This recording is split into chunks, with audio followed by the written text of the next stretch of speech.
les pièces du patron. Donc ici, nous avons deux manches, un devant, un dos,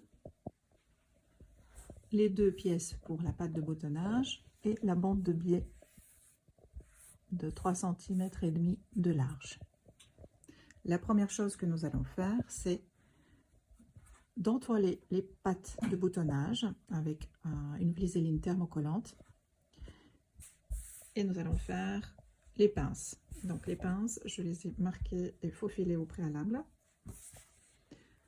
Vous pouvez juste les épingler si votre tissu le permet. Et nous allons faire la couture pour bien fixer les pinces. Les pinces de poitrine sont faites, on va les coucher au fer vers le haut. On les rabat vers le haut, pas vers le bas, vers le haut. Maintenant que les pinces sont faites, nous allons surjeter les coutures d'épaule sur le devant et sur le dos de la robe. Nous allons également surjeter les deux côtés longs des pattes de boutonnage. Devant moi, j'ai mis le devant endroit face à moi, le dos endroit face à moi également. Je prends la patte, une des deux pattes de boutonnage, et je la positionne endroit contre endroit au niveau de l'épaule gauche. Je dis gauche parce qu'on parle de gauche ou droite au portée du vêtement. C'est-à-dire que quand vous mettez sur vous votre vêtement, si on vous dit le côté gauche, eh bien c'est le côté gauche ou porté. Je prends la deuxième patte, je la mets également endroit contre endroit du dos. J'aligne bien les longueurs. Donc ici, le côté long doit correspondre au côté extérieur.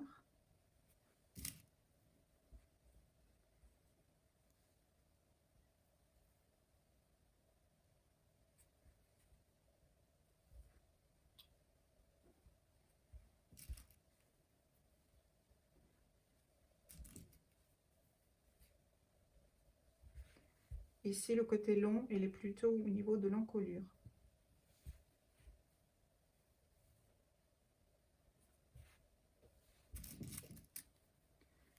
J'épingle les extrémités.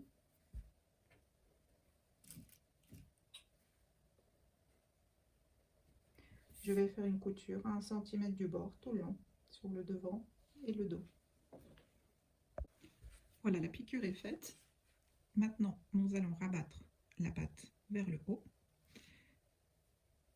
maintenir les valeurs de couture avec la patte et faire une surpiqûre à 1 ou 2 mm sur l'endroit du tissu, dans la patte et les valeurs de couture. Nous allons faire également une surpiqûre dans le dos, donc le devant et le dos pour les deux pattes. Vous devez obtenir quelque chose comme ceci. Et cette patte-là, elle va se rabattre vers l'intérieur pour nous servir par la suite de patte de boutonnage. Maintenant, nous allons assembler la couture de l'épaule droite, du devant et du dos. Pour ça, on mettait le dos sur le devant, endroit contre endroit. Bien aligner cette couture-là. Nous allons épingler et puis piquer à 1 cm.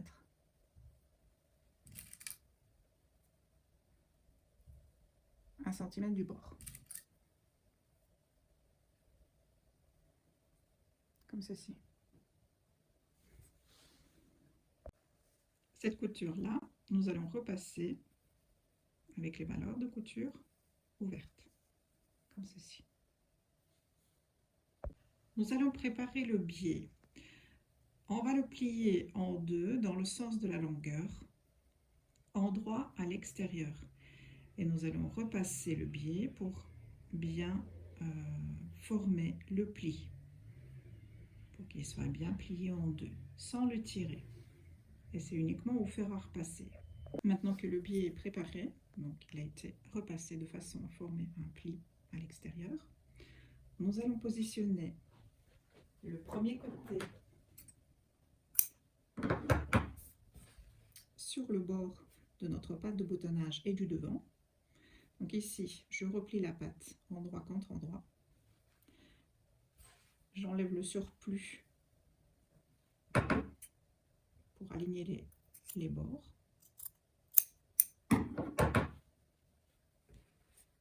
Et je positionne le biais avec les bords coupés sur les bords coupés de la patte, comme ceci.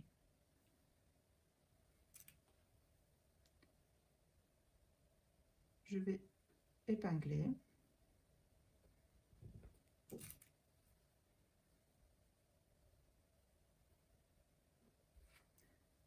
Donc ici, c'est l'ensemble de pattes, de biais et de robes. Sans tirer ni sur la robe, ni sur le biais, je ne fais que aligner les bords.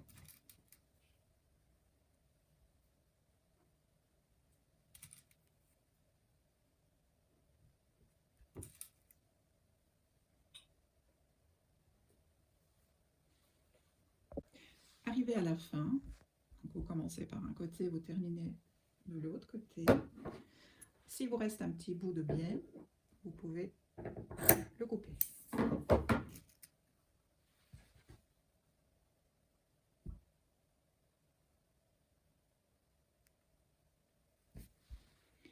Maintenant, nous allons faire une couture tout le long à 7 mm du bord. Ici, la couture est faite. Nous allons maintenant réduire cette valeur de couture de moitié. On va couper avec les ciseaux sans couper dans la couture, bien évidemment.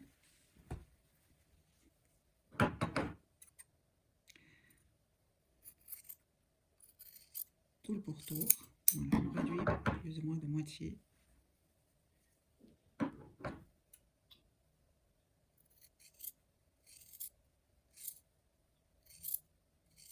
Je coupe dans les 3 couches, hein, les 2 couches de biais et une couche de vêtements.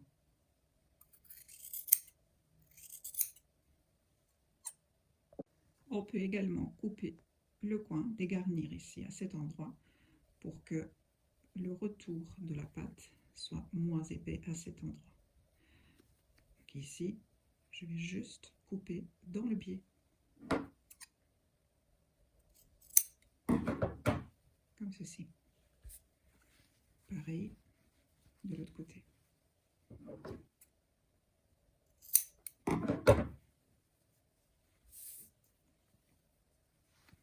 Maintenant, nous allons prendre toujours le biais d'encolure. On va le rabattre vers le haut. Donc le vêtement est ici. On le rabat vers le haut. Et on va faire une surpiqûre dans le biais en attrapant ici les valeurs de couture. Donc ça doit piquer, on doit piquer à cet endroit à quelques millimètres de la couture précédente, tout le long comme ceci, dans le biais et dans les valeurs de couture. Maintenant, on prend le coin entre l'encolure et la patte et on va délicatement retourner l'angle à cet endroit, comme ceci. Vous devez avoir quelque chose qui ressemble à ça. Sur l'endroit, ça donne ça. Pareil, vous allez venir dans le coin de l'autre patte et la retourner aussi, comme ceci, sur l'endroit. Ça nous fait une belle encolure qui n'est pas encore terminée. Mais vous avez formé déjà les 2 pattes de boutonnage au niveau de la robe qui vont se mettre l'un sur l'autre. Et ici, nous allons terminer notre biais. Donc, je reprends le devant et le dos. Le biais ici, il se met déjà naturellement vers l'intérieur de votre robe parce que nous l'avons surpiqué près de la couture précédente.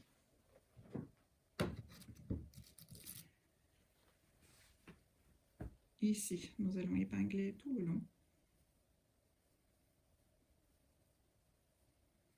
En alignant bien la patte et le biais. Vous faites légèrement rouler la couture vers l'intérieur. pour qu'elle soit invisible sur l'extérieur de la robe.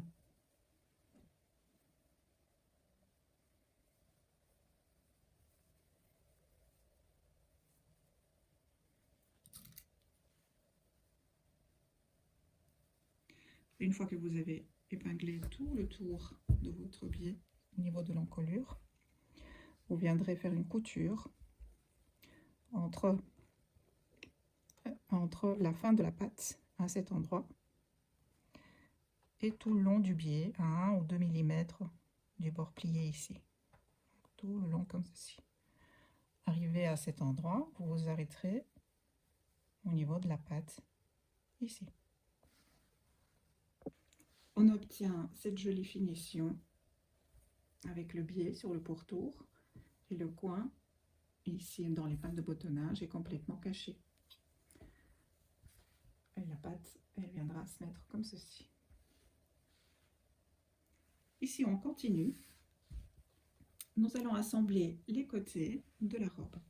Pour ça, on va replier la robe sur l'envers pour avoir l'endroit du tissu contre endroit à l'intérieur. Nous allons épingler bord à bord les coutures côté d'un côté et de l'autre. On n'épingle pas l'emmanchure, on fait juste le côté de haut en bas, cette partie-là. Une fois épinglé, on va piquer à 1 cm du bord et surjeter les coutures ensemble. Là, les côtés sont assemblés et surjetés, les valeurs de couture sont surjetées ensemble. À cette étape, vous pouvez déjà repasser les valeurs de couture en les couchant vers le dos, comme ceci, et faire les boutonnières. Alors les boutonnières, vous allez les faire donc ici, j'ai le devant face à moi. Cette partie-là aura les boutonnières sur le devant. La partie dos aura les 3 boutons. Donc vous mettez votre patte de boutonnage dessus et regardez à quel endroit doivent aller les ouvertures pour les boutonnières. Une fois que c'est fait, vous pouvez également coudre les boutons. Vérifier si tout se met bien. Et on va passer à la couture des manches. Voilà, mes boutonnières sont faites. J'ai épinglé selon les repères les 2 pattes l'une sur l'autre, celle du devant au-dessus, celle du dos en dessous, pour avoir l'alignement correct pour mon emmanchure. Cette épaule-ci, elle est cousue, donc il n'y a pas de souci. Par contre, ici, elle reste ouverte, d'où l'importance de bien l'épingler. On prend les manches. Les manches, nous allons assembler endroit contre endroit. Donc, on a une manche droite et une manche gauche. Sur la manche droite, devant est indiqué avec un petit cran. Sur le patron, vous avez cette indication-là. Donc, un cran pour le devant et 2 crans pour le dos. La partie qui sera cousue dans le dos. Donc, on prend les 2 manches. On met endroit à l'intérieur. Et on épingle toute la partie de sous-bras sur une manche, puis sur l'autre. Et nous allons coudre à 1 cm du bord, puis surjeter les valeurs de couture ensemble, là et là. Les 2 manches sont prêtes. Maintenant, nous allons mettre un fil de France entre les repères. Donc là, nous avons fait des petits crans du dos et du devant. On fait une double couture. Une couture à 7 mm du bord et une à 1,5 cm. De cette façon, ça nous permettra de bien mettre une jolie tête de manche avant d'assembler la manche avec le vêtement. Voilà le fil de France. Nous allons tirer maintenant légèrement sur les 2 fils de la canette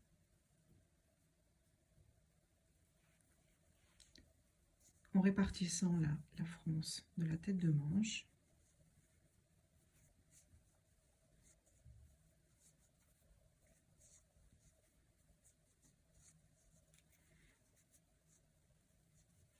Ici, le but c'est de ne pas faire de la fronce, mais de répartir la tête de manche joliment pour la former.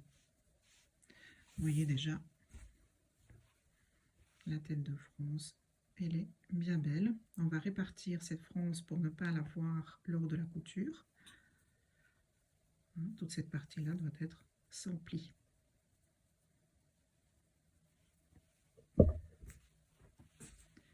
Et ensuite, nous allons assembler la manche gauche avec l'emmanchure gauche et la manche droite avec l'emmanchure droite. Donc,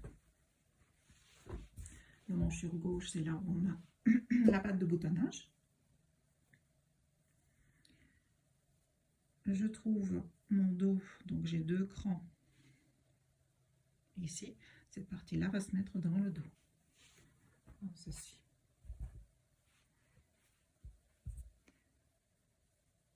J'attrape la manche et le vêtement endroit sur endroit.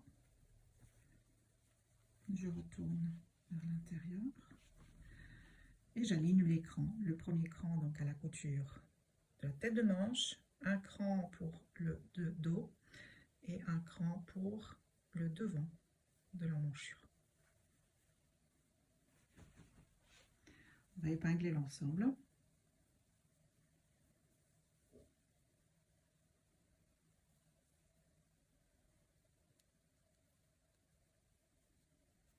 En répartissant la fronce de la manche pour ne pas faire de plis.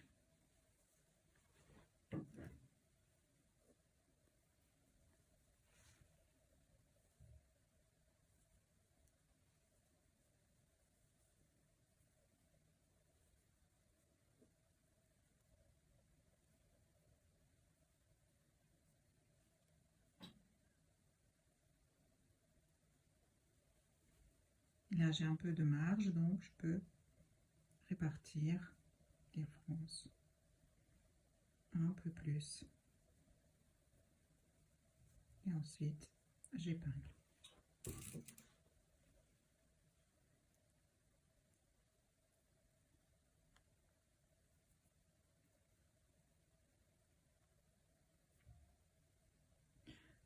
Une fois que toute la manche est épinglée dans l'emmanchure, nous allons faire une couture à 1 cm du bord sur tout pourtour.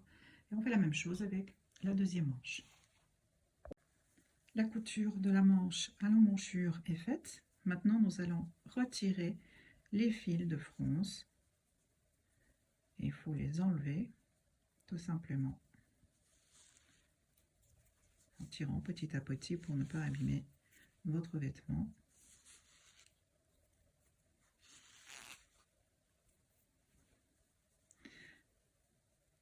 Vous retirez les fils et ensuite vous pouvez surjeter les coutures ensemble. Voilà, la manche est posée dans l'emmanchure, c'est surjeté. Maintenant on retourne sur l'endroit, on fait la même chose de l'autre côté. Les manches sont terminées. Nous allons maintenant faire le surjet des ourlets des manches ainsi que le bas du vêtement. On surjette le tout. Ensuite, on va replier de 3 cm les valeurs de couture sur le bas du vêtement et au niveau des ourlets des manches. Et les piquer à 2 cm et demi du bord, sur tout le pourtour. Pareil pour l'ourlet du bas. Et à la fin, nous allons coudre les boutons à l'emplacement prévu.